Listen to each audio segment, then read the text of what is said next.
Now that you've done the break falls, back, side, and front, it's time to introduce the front roll. There will be 3 levels of front roll. Just like the back break falls, it's really important to start from the ground up. In the case of the front roll, actually the standing one is the easiest one. So you really want to build the fundamentals from the ground up.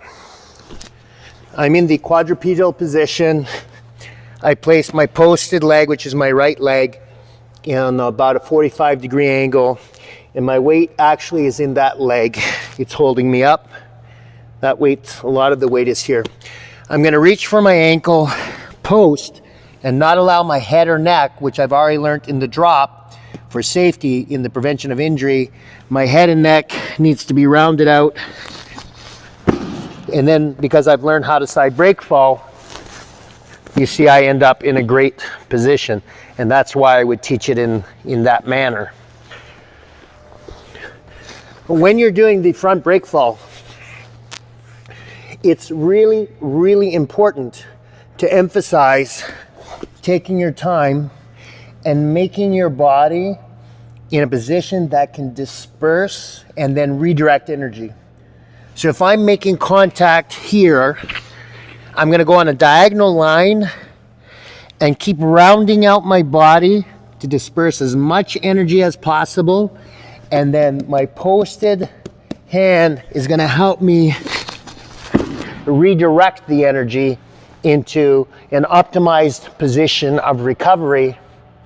And because of all the precautions I used in the DRO, I've prevented injury.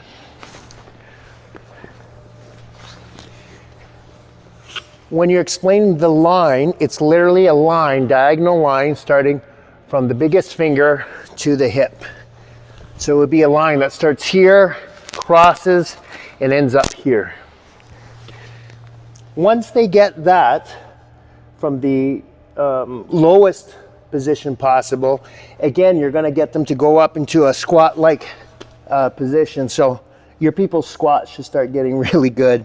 They can start from a squatted position or a half crouch, okay? And then from the half crouch, this doesn't become an impediment for them to roll, because if you've learned it like this is really difficult way to teach someone to roll, because this is a kickstand that's in the way. You don't want to teach them that way. You want to teach them to roll in the most efficient manner. You actually don't want a kickstand. You don't want something to prevent your roll. But now in this mid-range becomes a lot easier. And now they're going to place both hands on the mat. And as they place both hands on the mat, they're going to look back at the force that drove them forward. Okay, that's how they're going to remember. They're going to look back and wipe the mat.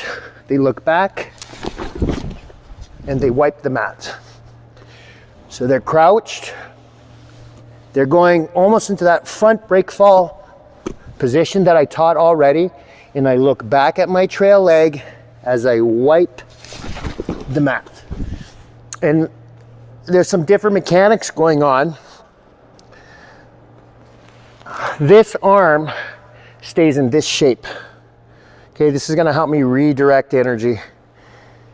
This hand is going to help me redirect energy. And the way I disperse the energy is I round it out. So these are my redirecting tools. My toe also in the direction it points. So if you're going right or left, it's just because you're allowing your foot is the steering wheel.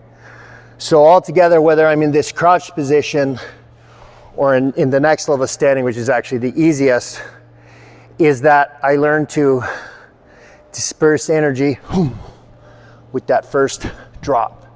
And then instead of throwing myself forward, it would look like I throw myself forward, but although I am moving forward, I'm lowering my body, redirecting the roll.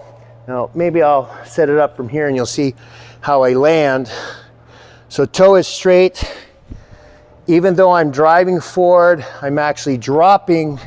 And as I drop, both palms touch the mat and I brush myself into position.